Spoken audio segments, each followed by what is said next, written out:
When I was 15 years old, I was going to Nokomis Junior High School, and that was one of the roughest years that I had while I was in school.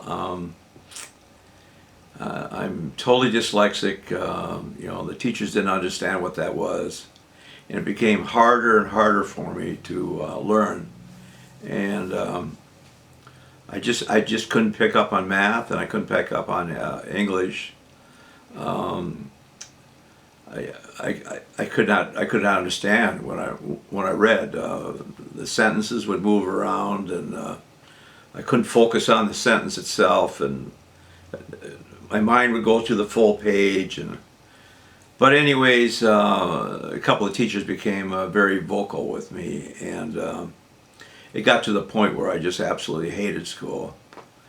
And ninth grade was the worst year of my life when I came to school because of, I was told, we don't want your kind around here. I was called stupid, I was called dumb. And I was at the age when things like that really hurt. So consequently, when I left Nokomis Junior High School, I didn't think I'd ever step foot in a school ever again.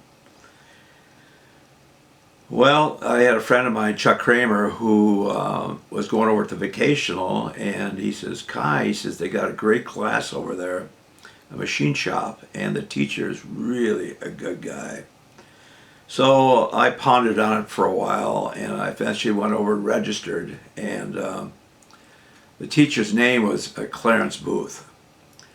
One of the nicest guys I ever met in my life. And at this time in my life, I really needed a nice guy in my life. Clarence was about 4'9" tall.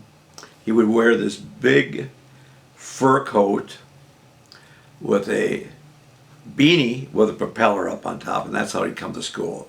How could you not like a guy like that? Well, I started out my class, it was tough at first, and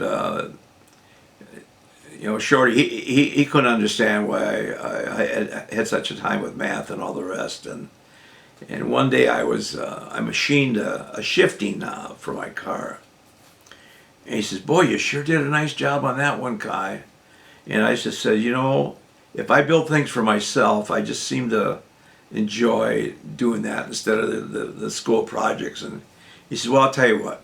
As long as you're learning, go ahead and make things for your cars." And just things were so much better. I was just having a great time.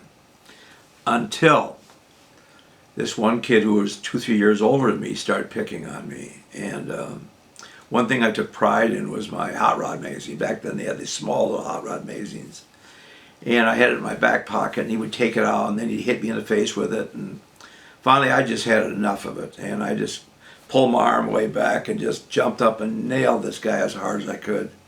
Well, he went flying back and hit his head on the lathe, and it knocked him cold, just out. And I go, oh my God, I killed this guy. So I ran out of the school, and I jumped on a bus and went back to South Minneapolis. And I'm waiting for the police to come, and this is just about the time when Christmas vacation started. So there was 2 weeks for me to think about it, whether I was going to go back to that school. And I thought, I'm just going to go back, face the music, get kicked out, get my things out of my locker, and that was going to be my end of my education. Well, I showed up for school, and Clarence, Shorty Booth, he was also my homeroom teacher, and he called out the guy's name who had hit me, and he says, "There's a reason he's not here. Because I kicked him out of this class, and he's nothing but a troublemaker. And it's about time we got rid of that guy." And then he looked straight at me, and he said, "One punch Michaelson." And I just kind of reluctantly lifted my hand up, and he said, "That's the best thing that happened to that kid." But he said, "Let me tell you one thing, Michaelson. You ever get your tit caught in a ringer again, you're out of here." Well, many years passed, maybe 25 years, maybe 30 years passed. And there was an article in a newspaper telling about this successful business that I owned. And I received a call from Shorty, and he told me that they had sold their home, and that his wife and him were moving into a retirement home, and they didn't have any room for anything. And so he was going through things, and he found something that he wanted to show to me. So he came over to the house, and he pulled out this piece of paper that he had written on that said, "This kid will never make it." And he says, "I am here to tell you, Kai, how proud I am of you." He has no idea what that meant to me, but that's one of my fondest memories, to have Shorty come back in my life and a teacher actually say, "I'm proud of you."